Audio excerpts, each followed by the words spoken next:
Alors on va aborder à présent un thème important dans le cadre des profils d'innovateurs, celui de la sécurité ontologique.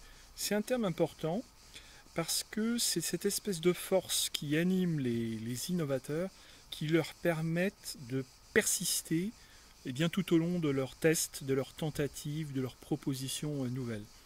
La sécurité ontologique, c'est une sûreté dans l'existence. Finalement, l'individu est en capacité de à la fois lâcher prise, se dire eh bien on peut le tenter, on peut le faire, mais également de laisser advenir des choses nouvelles, des possibilités. Donc il y a une ouverture vers le monde, on redécouvre un petit peu comme un enfant tout ce qu'il est possible de faire. Le monde est infiniment ouvert. Alors la sécurité ontologique, eh bien, on peut s'y entraîner. C'est une dimension positive de l'individu, une capacité que tout est possible, que tous ces projets peuvent se mettre en place, que tout ce qui semble surprenant, incongru, étonnant fait partie du réel. Cette posture d'explorateur qu'on peut obtenir en reprenant une âme d'enfant. Voilà un trait essentiel des innovateurs.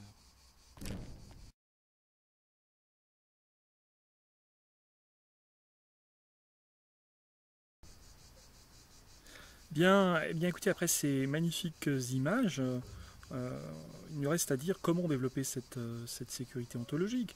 Tout d'abord, oser prendre des initiatives, oser prendre des risques, développer la confiance en soi, se développer personnellement, s'appuyer sur les autres, aller chercher de l'énergie, utiliser la méthode Coué, toutes les techniques qui vont permettre de voir la bouteille à moitié pleine plutôt que la bouteille à moitié vide.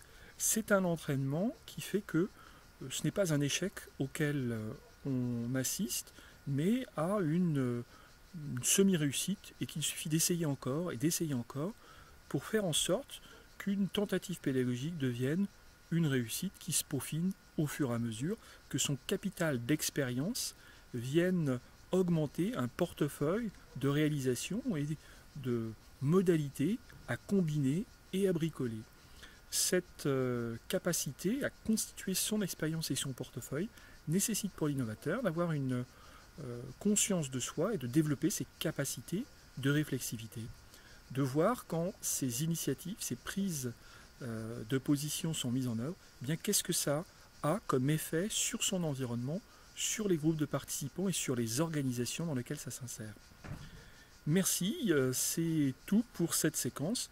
Je vous souhaite une bonne continuation dans notre programme.